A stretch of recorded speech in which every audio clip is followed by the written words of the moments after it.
এই জন্য আমাদের করণীয়, যারা আমরা গার্জিয়ান আছি, যারা পিতা মাতা আছি, আমাদের অবশ্যই আজকের এই সংক্ষিপ্ত আলোচনা থেকে আমরা জানতে পারলাম যে আমাদের উপর আল্লাহ পাক রব্বুল আলামিন সন্তানের উপর পিতা মাতার কিছু হক আছে না নাই?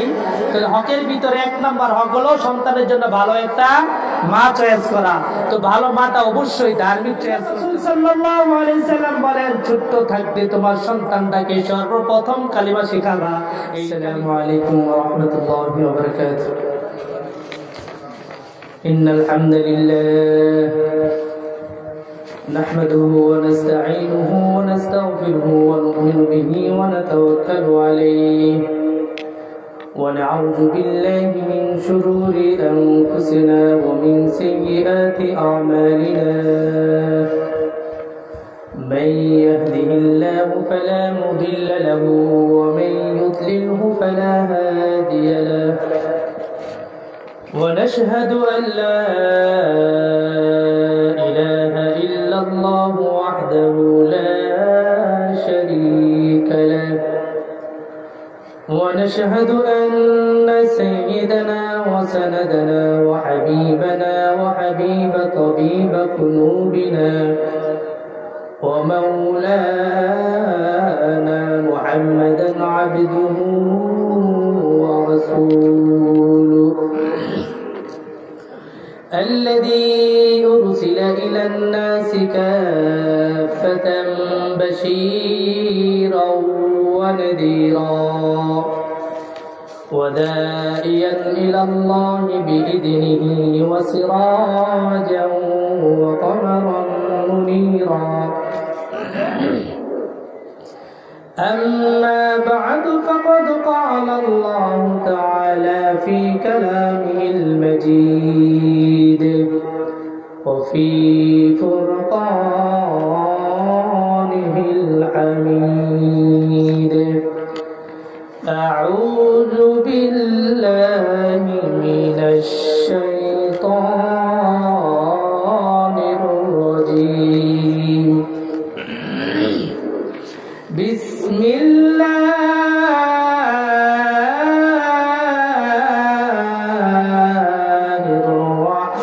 الرحمن الرحيم يا أيها الذين آمنوا اتقوا الله إلى آخر الآية. قال رسول الله صلى الله عليه وسلم الكيس من دان نفسه وعمل لما بعد الموت. صدق الله العظيم وصدق رسوله النبي الكريم ونحن على ذلك لمن الشاهدين والشاكرين والحمد لله رب العالمين. صلى الله على سيدنا ومولانا محمد وعلى آله وأصحابه وسلم. صلى الله على سيدنا ومولانا محمد وعلى آله وأصحابه وبارك وسلم. بلغ العلا بكماله كشف الدجى بجماله حسنت جميع خصاله. صلوا عليه وآله.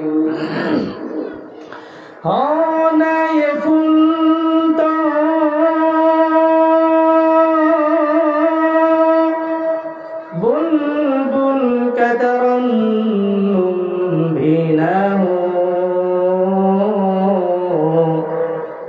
জমিদ হারমি কয়ুকা তবসুম ভিনাহ বলগল উলা বিকমালিহি كشف الدجى بجماله حسنت جميع خصاله. صلوا عليه وآله. আলহামদুলিল্লাহ, মশাখালী কাশ্মীর জামে মসজিদ ও ফুরকানিয়া মাদ্রাসার উদ্যোগে মৃত ব্যক্তিদের স্মরণে ওয়াজ ও দোয়া মাহফিল। আজকে ওয়াজ ও দোয়া মাহফিলের সম্মানিত সেক্রেটারি সভাপতি হাফেজ মাওলানা আব্দুল কুদ্দুস সাহেব দামাত বরকাতুহুম, আল্লাহ সুবহানাহু ওয়া তাআলা হুজুরের হায়াতের ভিতরে বারাকা দান করুক, সকল বলে আমিন। আসলে আজকে এটা এমন একটা মুহূর্ত, যে মুহূর্ত আজকে আছে, আগামীকাল সারাদিন যদি কেউ চিল্লাই তারপরে এই মুহূর্তটা পরিবেশটা কায়েম করা সম্ভব হবে না। দেখেন, এটা বরকতীয় একটা মাহফিল, বরকতীয় একটা মজমা।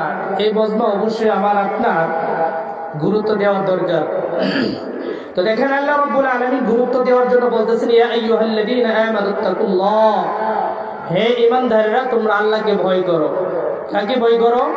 আল্লাহকে ভয় করো।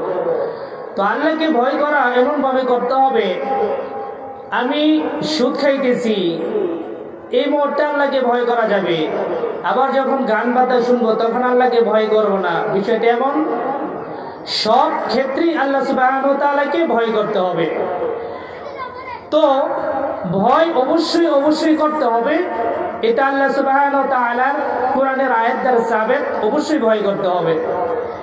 তা আমাদের সমাজে সব ক্ষেত্রেই অসুস্থতা, বেমারি দেখা দিয়েছে। আপনি কোন বিষয় নিয়ে আলোচনা করবেন, যে বিষয় নিয়ে আলোচনা করতে চান প্রত্যেকটা বিষয় সামনে চলে আসে, কিন্তু এটা করবো না, এটা করবো না, এটা করবো, কারণ সমস্ত শরীরে ঘা, আপনি মলম কোন জায়গার মধ্যে লাগাবেন।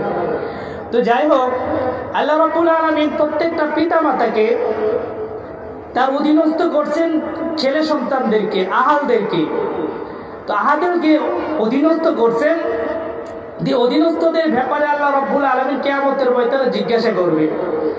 এই জন্য আমাদের সমাজে একটা রোগ দেখা যায়, সেই রোগটা হলো, আমরা যখন বার্ধক্যে পৌঁছে যাই তখন আমরা মনে করি বা কমপ্লেন দেই যে আমার সন্তান তো আমাকে দেখে নাই, আমার সন্তান আমার খবর নেই না। অথচ আল্লাহ রাব্বুল আলামিন বলেন, তোমার সন্তান তোমাকে খবর নেবে কখন? যখন তুমি তোমার সন্তানের খবরটা আগে নিবা। অর্থাৎ আল্লাহ রাব্বুল আলামিন সর্বপ্রথম পিতামাতাকে সন্তানের হক আদায় করার জন্য বলছেন। সন্তানের হক যখন পিতামাতা আদায় করবে, তখন সন্তান এমনিতে পিতামাতার হক আদায় করবে।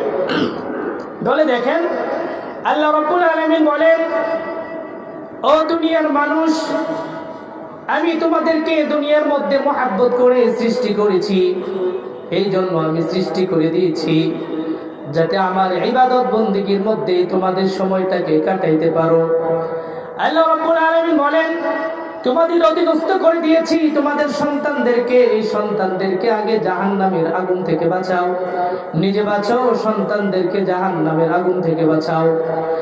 এই জন্য জাহান্নামের আগুন থেকে যদি কোনো সন্তানকে বাঁচানোর প্রয়োজন হয়, তাহলে দেখা যায় দুনিয়ার মানুষ, আমার সন্তান সামনে জাহান্নামের আগুন আছে, সেই জাহান্নামের আগুনে পড়বে পড়বে ভাব, কিন্তু আমি আমার সন্তানকে বাঁচাইতে পারি নাই। আমি নামাজের জন্য ব্যস্ত, আমি নামাজ পড়তেছি, তাসবিহ আদায় করতেছি, উমরা করতেছি, চিল্লাই দিতেছি, কিন্তু আমার সন্তান এখনো নামাজি বানাইতে পারি না। আল্লাহ রাব্বুল আলামিন বলেন, ইয়া আইয়ুহাল্লাযীনা আমানু কু আনফুসাকুম ওয়া আহলিকুম নারা, আগে নিজে জাহান্নামের আগুন থেকে বাঁচাও, তারপর তোমার আহালদেরকে জাহান্নামের আগুন থেকে বাঁচাও। তাহলে তুমি হাজী সাহেব, তুমি হজ করতেছো, তুমি 5 ওয়াক্ত নামাজ আদায় করতেছো, অথচ তোমার বিবি বেপরদায় থাকে, তোমার সন্তানটা পর্দা করে না। ভাই, কথাগুলো ধ্যানের সাথে, মনোযোগের সাথে শোনার চেষ্টা করে আমলের নিয়তে। আমার মসজিদে আমি নামাজ পড়তেছি, অথচ আমার সন্তান আমার সাথে নামাজ পড়তেছে না। আমি জাহান্নামের আগুন থেকে বাঁচার চেষ্টা করতেছি, আমি আমার সন্তানটাকে জাহান্নামের আগুন থেকে বাঁচানোর চেষ্টা করি না। এই জন্য ওমর ইবনুল খাত্তাব রাদিয়াল্লাহু তাআলা আনহু দরবারে এক লোক এসে বলেন, ও আমিরুল মুমিনিন, খলিফাতুল মুসলিমিন, আমার সন্তান আমার হক আদায় করে না, আমার সন্তান আমার খোঁজ খবর নেয় না, আমিরুল মুমিনিন বলেন, যাও আগামীকাল তোমার সন্তানটাকে আমার দরবারে নিয়ে আসো। আগামীকাল সন্তানটাকে নিয়ে আসা হলো। সন্তানকে বলা হলো, তুমি তোমার পিতামাতার অবাধ্য হও কেন? তুমি তোমার পিতামাতার কেন খেদমত করো না? সন্তানটা ডাক দিয়ে বলে, আমিরুল মুমিনিন, আমি জানি আপনি অর্ধ জাহানের বাদশা, আপনার মেধার তুলনা হয় না, সুতরাং আপনাকে আগে বলতে হবে সন্তানের হক আগে না পিতামাতার হক আগে? যদি পিতামাতার হক সন্তানের উপর আগে হয়ে থাকে তাহলে কি কি হক আছে আমাকে বলে দেন। আমিরুল মুমিনিন ধন্যবাদ দিয়ে বললেন, ও যুবক, তুমি সুন্দর কথা বলেছো। অবশ্যই অবশ্যই সন্তানের হক পিতামাতার উপর আগে। আগে পিতামাতা সন্তানের হক আদায় করবে, তারপর সন্তান পিতামাতার হক আদায় করবে। আমিরুল মুমিনিন তাহলে বলেন, আমার পিতার উপর আমার কি হক আর আমার উপর আমার পিতামাতার কি হক? তখন আমিরুল মুমিনিন ডাক দিয়ে বলেন, সর্বপ্রথম সন্তানের উপর পিতামাতার হক হলো ভালো একটা মায়ের ব্যবস্থা করে দেওয়া।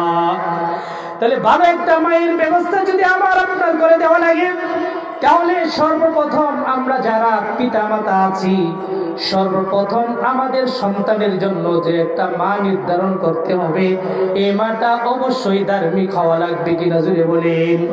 যদি ধার্মিক হওয়া লাগে, আল্লাহর হাবিব সাল্লাল্লাহু আলাইহি সাল্লাম বলেন, ও যুবক, তোমাদেরকে আমি 4টা গুণে গুণান্বিত দেখে তারপর বিবাহ করার অনুমতি দিলাম।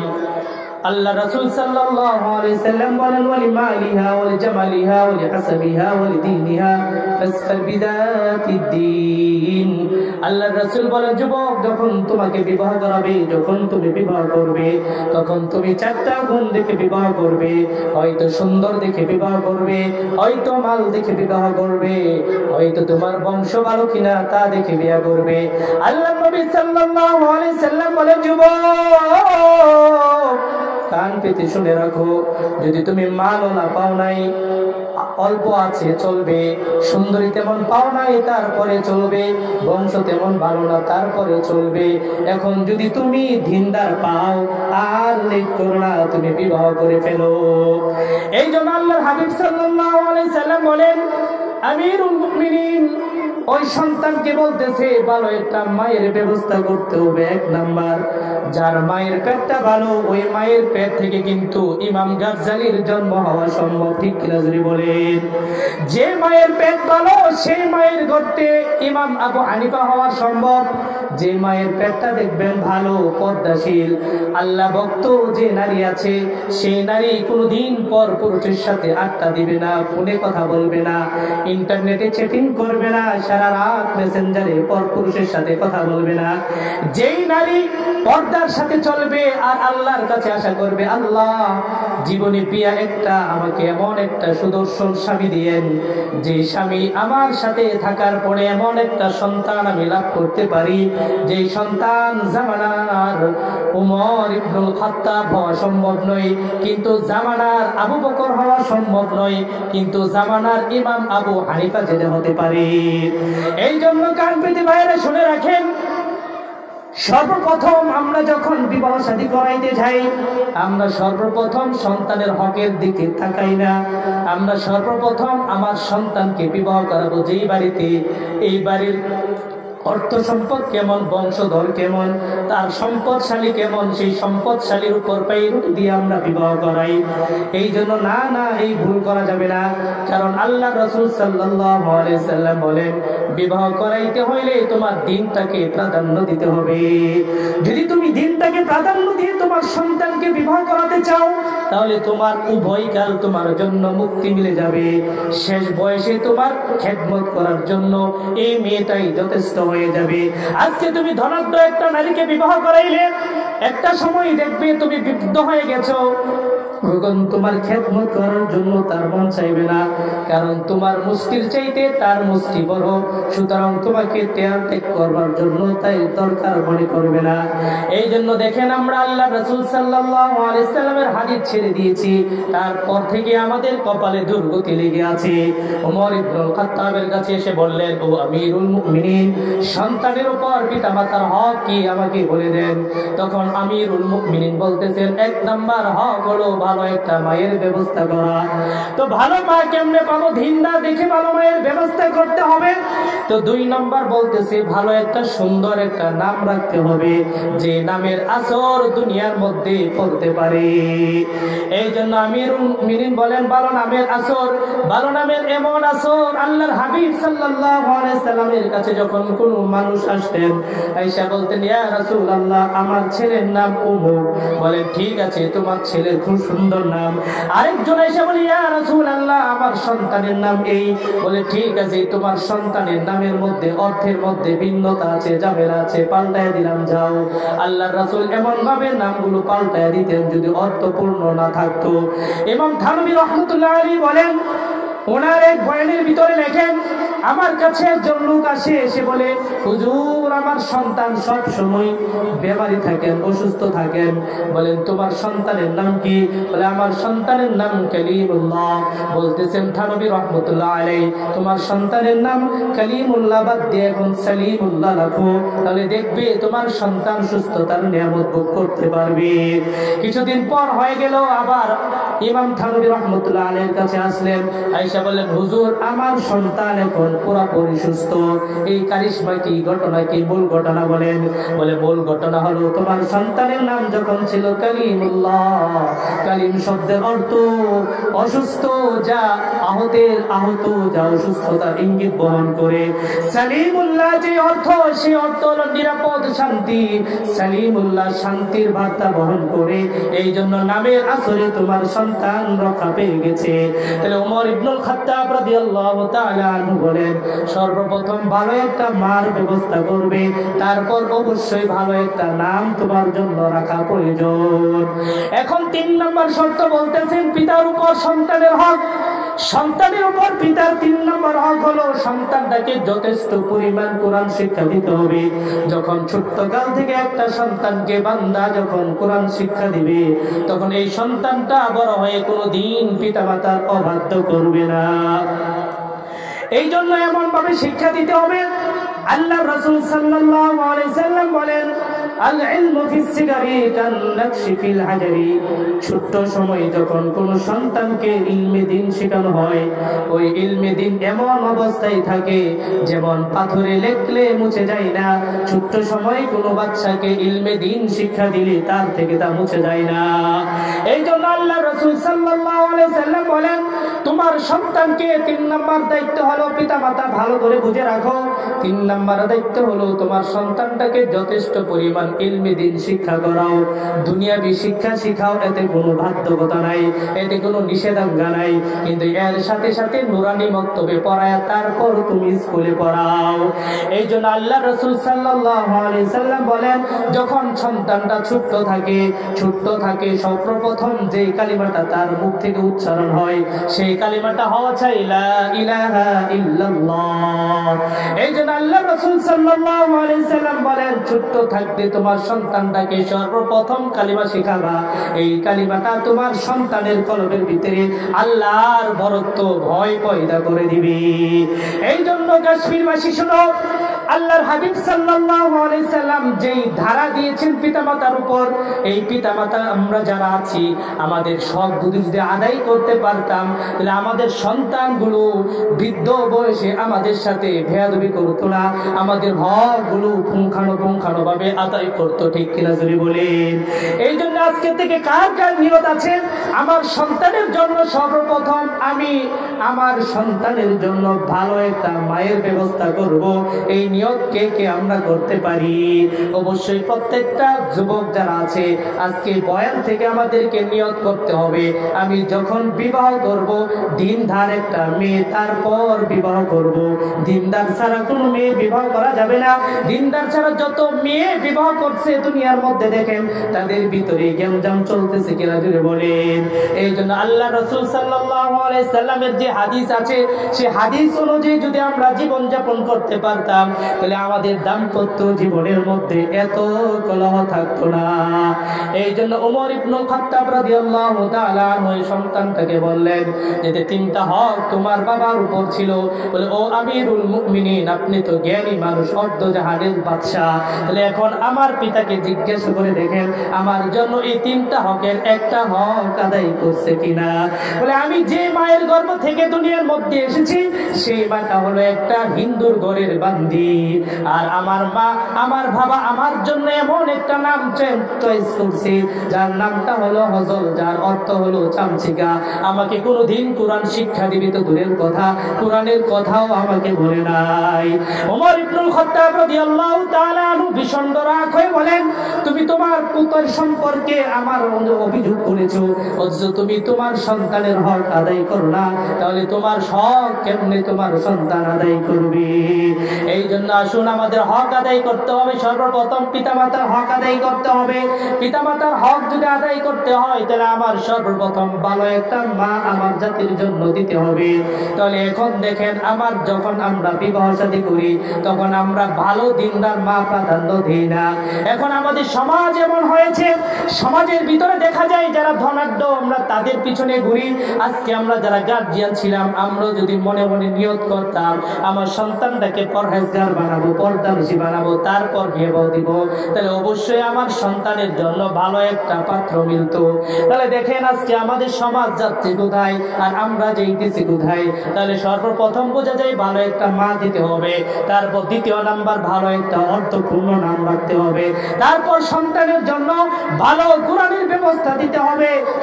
সন্তান যখন মায়ের গর্ভে আসবে তখন মায়ের উপর পিতার উপর হক এসে যায় তাকে হালাল খাদ্য দ্বারা হালাল রিজিক দ্বারা লালন পালন করা। এই জন্য আমাদের সমাজের মধ্যে এমন অনেক লোক দেখা যায় যখন গর্ভ অবস্থায় মার গর্ভে যখন সন্তান আসে তখন এই সন্তানটাকে ভরণ পোষণ করানোর জন্য বিভিন্ন ভাবে আমরা খাদ্য খাওয়াই। তখন খাদ্য খাবারের সময় আমরা বাদ বিচার করি না, আমরা হালাল টাকা দিয়ে খাওয়াইতেছি, হারাম টাকা দিয়ে খাওয়াইতেছি, হারাম টাকা দিয়ে যে খাওয়াইতেছি এই হারাম টাকার কারণে আমার সন্তান বিকলাঙ্গ হতে পারে, আমার সন্তান টেরা হতে পারে, আমার সন্তান অন্ধ ভুবা হতে পারে। অথচ আজকে দেখেন উন্নতির যুগ, এত মিডিয়া এত বিশ্লেষণ সবকিছু চলতেছে।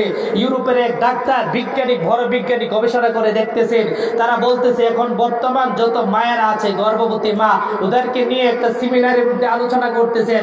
বলতেছেন পেটের মধ্যে যখন বাচ্চা আসে কোনো মায়েরা আমার একটু ভালো করে শুনেন, খেয়াল করে শুনেন, পেটের মধ্যে যখন কোনো সন্তান অ্যাকসেপ্ট হয় তখন এই সন্তানকে যখন আল্লাহ রাব্বুল আলামিন রূহ দেয়, রূহ দেওয়ার পরে যখন তাকে কান দেওয়া হয়, যখন নাক দেওয়া হয়, মুখ দেওয়া হয়, হাত নাড়ানোর শক্তি দেওয়া হয়, তখন মা যা বলে সন্তান কান পেতে গর্ভের ভিতর থেকে শুনতে থাকে। এটা কার থিওরি?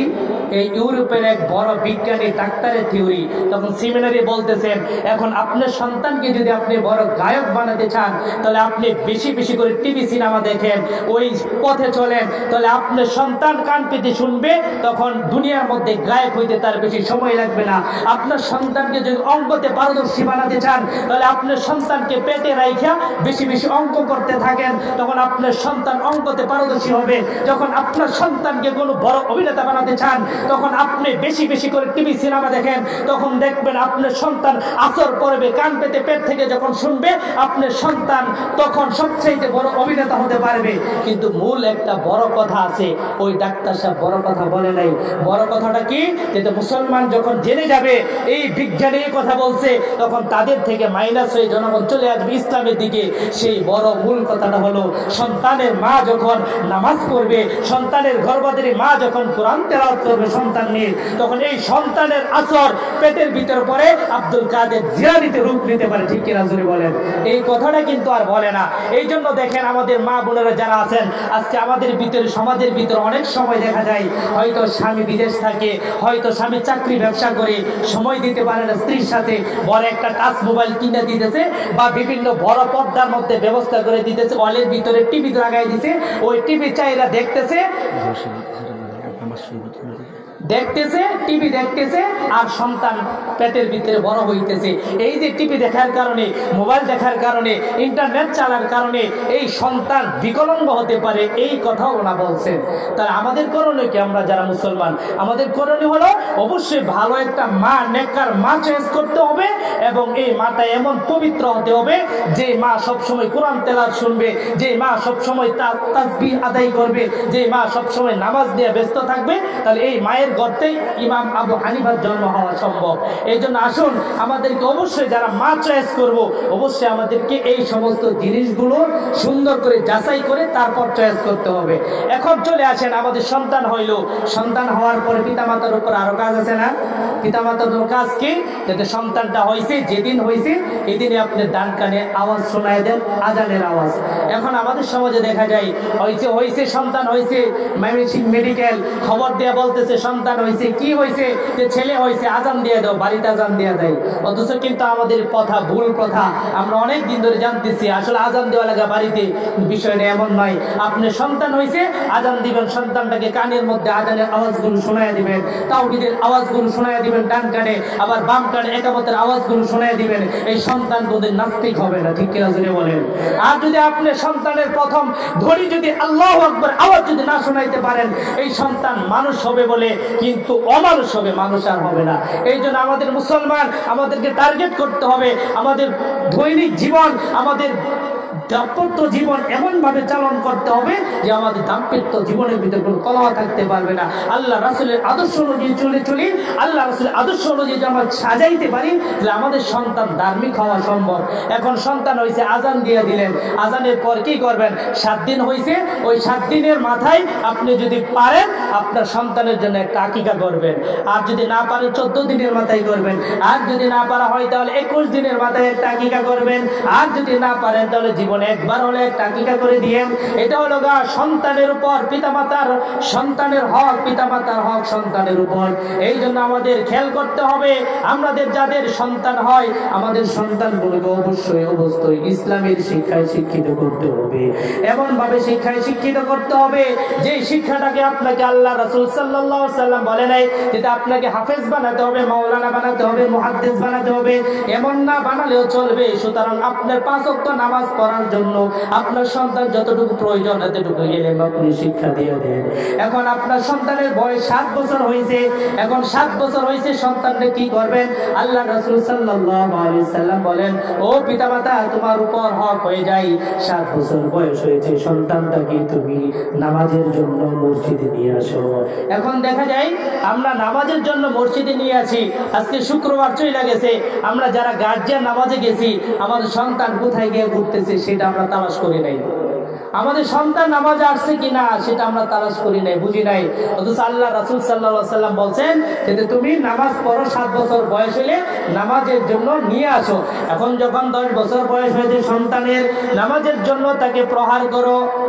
এখন দেখেন, আমি আমার সন্তানকে প্রহার করি না, নামাজের জন্য বলি না, অথচ আমরা উপমা ধারা করি যে নবীদের সন্তানরা তো নামাজ পড়তো না, নবীদের সন্তানরা তো কাফের ছিল, নূহ আলাইহিস সালাতু ওয়াস সালামের নবীর সন্তানরা তো কাফের ছিল, কেনান। অথচ দেখেন নূহ আলাইহিস সালাতু ওয়াস সালাম দাওয়াত দিয়েছিল 950 বছর, কয়শত বছর? 950 বছর। এমন ভাবে দাওয়াত দিয়েছেন, যখন দাওয়াত দিতে সন্তান কবুল করে নাই, তখন আল্লাহ রাব্বুল আলামিন বলেছেন, ক্বালা ইয়া নূহ, হে নূহ, এই তুমি দাওয়াত দিতেছো, এখন এই সন্তানের প্রতি আর তোমার দাওয়াত দেওয়া চলবে না, তোমার দাওয়াতের কাম বন্ধ করে দাও। তখন যখন বন্ধ করে দিয়েছেন, তখন সে আর দাওয়াত দেয় নাই। আল্লাহ পাক রব্বুল আলামিনের পক্ষ থেকে যখন হুকুম আসছে, তখন দাওয়াত বন্ধ করছে। অথচ দেখেন, আমার সন্তানকে আমি 2 দিন 4 দিন দাওয়াতের জন্য বলি, তখন আর বলি না। অথচ আমি চিন্তা করি না, আমি নামাজ পড়তেছি, অথচ আমার সন্তানটা বেনামাজি থাকতেছি, আমি নামাজ পড়তেছি, রোজা রাখতেছি, আমার সন্তান 60 বছর, 40 বছর, 50 বছর হইতেছে, হয়েছে এখনো পর্যন্ত নামাজ পড়ে না।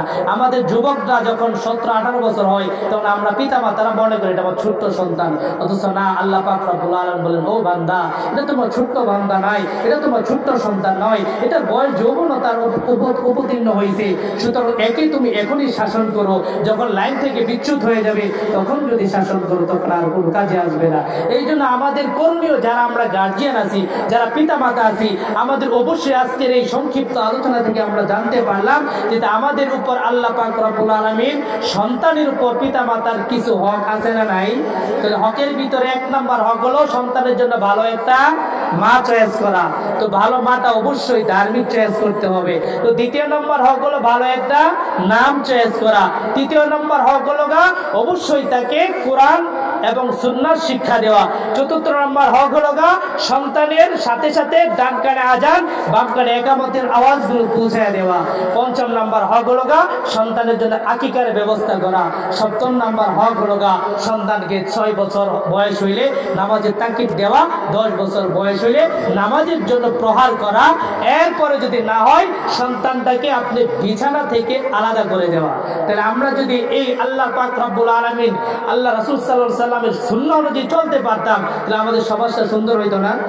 জুড়ে বলেন হইতো কিনা? তাহলে আমরা আজকে থেকে নিয়ত করতে পারি না যে আজকে আমাদের ভবিষ্যৎ চিন্তা করে আমার সন্তান যেন ধার্মিক হোক। তাহলে আমি পিতা হিসাবে আমার যে কর্তব্যগুলো আল্লাহ দিয়েছে এই কর্তব্যগুলো সঠিকভাবে আদায় করতে পারবো ইনশাআল্লাহ। আল্লাহ সুবহানাহু ওয়া তাআলা আমাদের প্রত্যেকটা পিতাকে সন্তানের হকগুলো যথাযথভাবে আদায় করার তৌফিক দান করুক। সকলে বলে আমিন। ওয়া আখিরু দাওয়ানা আলহামদুলিল্লাহি রাব্বিল আলামিন। আসসালামু আলাইকুম ওয়া রাহমাতুল্লাহি ওয়া বারাকাতুহু।